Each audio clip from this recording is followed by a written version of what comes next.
Ahora, en una economía planificada, socialista, recuerden aquello del trabajo necesario y el trabajo excedente.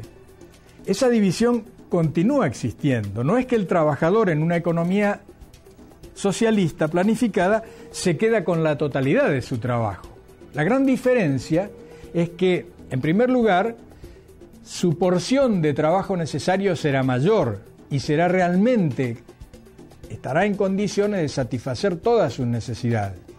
Pero lo principal es que el trabajo excedente de un obrero, de 100 obreros de una fábrica y de todos los obreros de un país, no va a las manos de un capitalista privado, sino que va al conjunto de la sociedad. Entonces ustedes imagínense qué ocurre en una sociedad si al cabo del día, vamos a suponer que hay 10 millones de trabajadores en Venezuela productivos, que producen el trabajo necesario de 4 horas y un trabajo excedente de 4 horas. 10 millones por 4. Son 40 millones de horas por día de trabajo excedente que van a la totalidad de la sociedad. Entonces, cada día, la sociedad al final del día cuenta con esa enorme masa de riqueza y la posibilidad de planificar cómo va a utilizar esa riqueza, cómo la va a aplicar para resolver los grandes problemas que tiene el ser humano en nuestra sociedad contemporánea.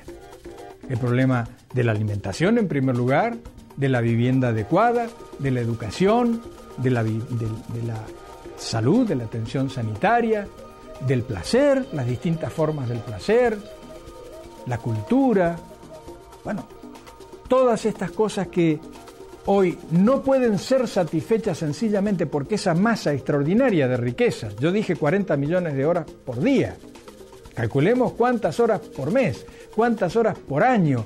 Si hacemos un plan de 5 años, un plan quinquenal, ¿cuántas horas de trabajo humano, cuánta riqueza se acumula en 5 años de 10 millones de personas? Por supuesto estoy hablando con números completamente hipotéticos. Eso es una economía socialista planificada. El trabajo excedente va para el conjunto de la sociedad y el conjunto de la sociedad decide qué hace con esa riqueza excedente. Claro, la planificación también requiere de algunas condiciones que cuando no se cumplen la desvirtúan completamente y terminan siendo enfrentadas por la propia sociedad. Esto ocurrió en la Unión Soviética, una economía planificada. La Unión Soviética o Rusia, cuando se produce la revolución en 1917, era el país más atrasado de Europa. Precisamente por esta capacidad de poder utilizar toda la riqueza no en beneficio privado, sino en beneficio del país, la Unión Soviética en pocos años, y habiendo tenido que sufrir 3 guerras extraordinariamente costosas en términos económicos, en términos humanos, sin embargo, estaba al mismo nivel que la primera potencia capitalista, que no había sufrido ninguna guerra, Estados Unidos. Y en muchos sentidos estaba muy por sobre. ¿Y por qué ocurrió esto? Bueno, porque sencillamente la riqueza era utilizada con un criterio racional y no con el despilfarro irracional del modo capitalista, lo que técnicamente se denomina una economía organizada por la ley del valor. Ahora, en la Unión Soviética, sin embargo, todo se vino abajo. ¿Por qué? Porque la planificación centralizada, como debe ser, sin embargo, carecía de un puntal fundamental, que era la participación democrática del conjunto de la sociedad para resolver qué necesidades tenemos, qué recursos tenemos, cómo aplicamos los recursos para satisfacer esas necesidades, con plena participación del conjunto social.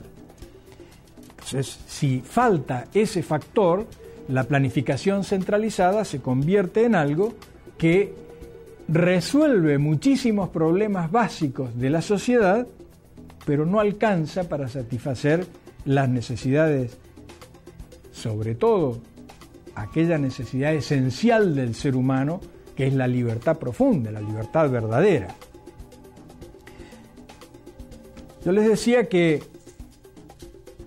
cuando se produce la Primera Guerra Mundial y se produce la primera revolución socialista del mundo en Rusia, los teóricos del capital descubrieron que tenían que poner algunos instrumentos de planificación en la economía capitalista. Y hay formas entonces híbridas. Yo les señalé dos formas netas de organización de la economía. La que tiene solamente el mercado, se atiene solamente a las leyes del mercado, y la planificación socialista. Pero hay formas híbridas que combinan el mercado con la planificación. Eso fue lo que hizo a partir de la segunda década del siglo XX y a partir de una teoría de también un economista inglés llamado John Maynard Keynes, que el capitalismo aplicara formas de planificación a su base estructural mercantil, de ley del valor y organización de la economía sobre la base de ley del valor. Y luego aparecerían también en formas socialistas de la economía, en planificaciones socialistas, la apelación al mercado como un instrumento complementario de economías que no podían completar su desarrollo, dado que estaban en el marco de un mundo capitalista. Pero esta hibridación de distintas formas de la economía no puede llevar a confusión. Hay solo dos formas básicas. Y fatalmente una se impone sobre la otra o la otra se impone sobre la una.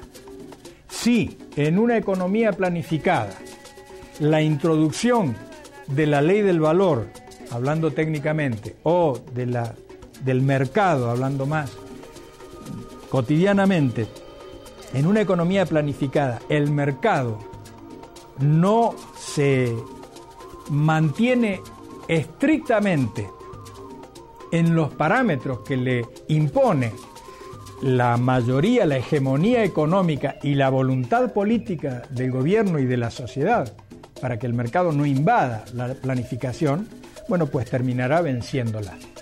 Y lo mismo pasa en una economía capitalista que avanza en la planificación pero no consigue mantenerse como centro, mantener como centro de la organización de la economía al mercado mismo, a la ley del valor. Uno vence al otro. Lo que hay que entender además para comprender este conjunto es que la economía de cualquier país es solamente una parte de la economía mundial. Y no es posible tener una economía planificada y dependiente estrictamente de la planificación socialista sin intervención de la ley del mercado, mientras el resto del mundo sea capitalista.